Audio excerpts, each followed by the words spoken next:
All right, here we go. Attorney Moe Gangat, welcome back to VladTV. Yes, another one, Vlad. What's this, number 3? Number 3. All right, let's in do our it. new studio, by the way. Yo, in our new studio. Is this a new studio, or you just didn't invite me to this one until I got to number 3? No, we were actually under construction.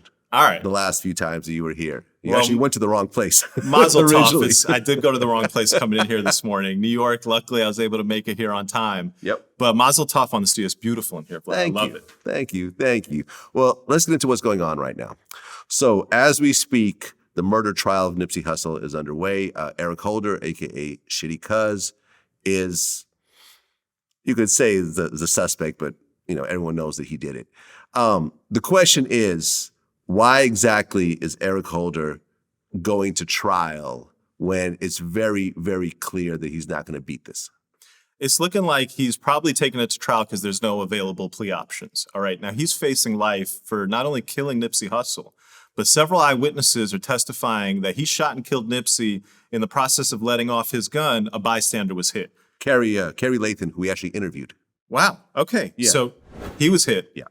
You can imagine if one person is dead, a bystander is hit, the prosecutor's not going to be offering you a great many options in terms of a plea deal. So what I'm seeing from what's happening and unfolding in court, and by the way, this case has taken a long time to get to trial, almost 3 years. Part of that was COVID.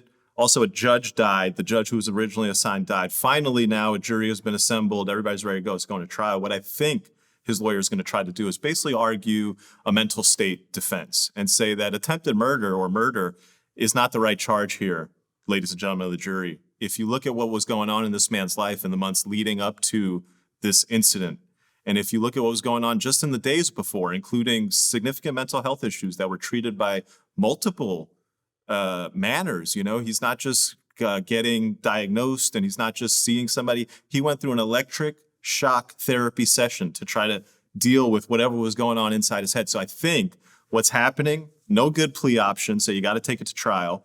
No good defense because the eyewitnesses say you let off the gun. And so you argue mental state and you say, hey, my client just wasn't in a good place that day.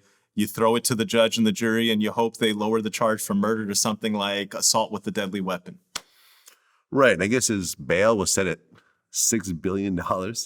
That I saw that also, $6.53 billion in bail for Eric Holder. And that tells you something. When the prosecutors are looking for that kind of bail, you're not going to get a good plea deal. They want you. They want you bad. The community out there wants justice for Nipsey Hussle. They want justice for the bystander. Tough case. I actually looked it up. It's 6.5 million. Oh, it is? Not Okay. billion. All Yeah. right. My mistake. Yeah, according to Daily News. Still a very high bail. Something that someone in his position would not be able to come up with by any stretch of the imagination. Extremely high. Yeah.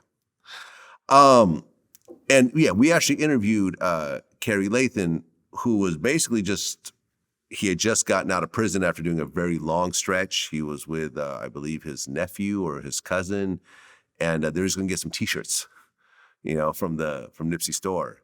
And then he just got caught in the crossfire and ended up, getting hit. And then he almost ended up going back to prison himself because they were saying that he was associating with known gang members.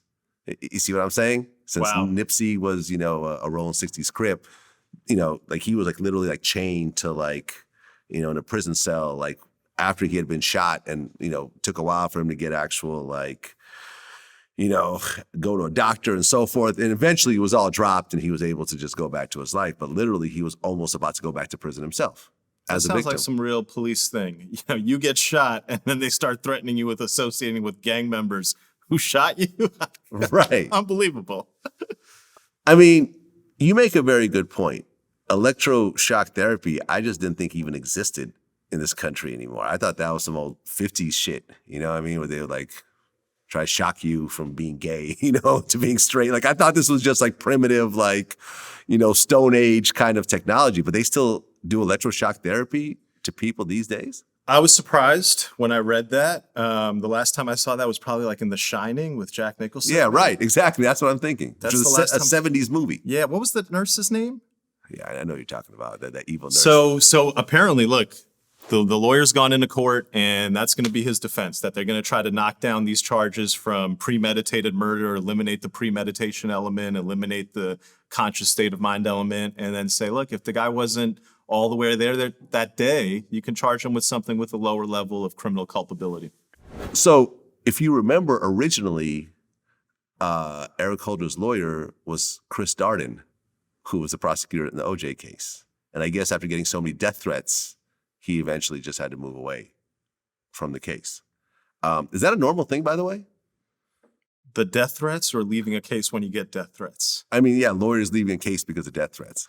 What I would say is that what happens in the criminal justice system is beyond anything a Hollywood writer can ever come up with. It's beyond anything that we're going to talk about here today. What will really happen in criminal cases is beyond your wildest imagination. And the idea that a lawyer would get a death threat and say, I don't want to do this case is extremely believable. I would say it's probably common. Really, me as a commenter on criminal cases, I might receive a death threat and say, you know what? I'm not going to talk about this case anymore. So yeah, man, it's real stuff out here. Okay.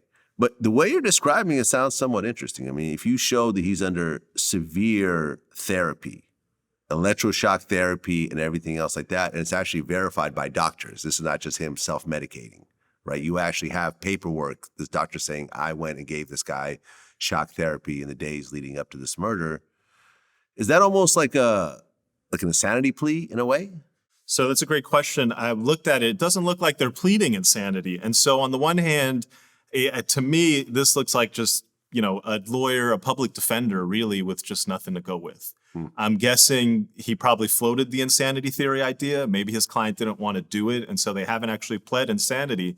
Instead, they're pleading not guilty, while at the same time trying to argue that given his mental state, he can't be found guilty of murder. He's got to be found guilty. Yeah, he shot him. He had the gun on him, but he didn't, with conscious intent, seek to kill somebody. He couldn't. He wasn't all there.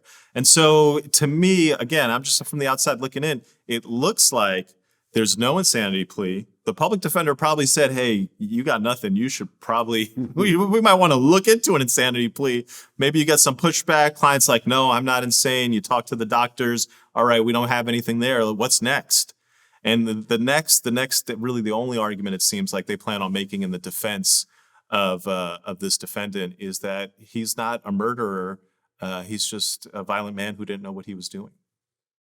Do you expect this to possibly fly with the jury? No. No.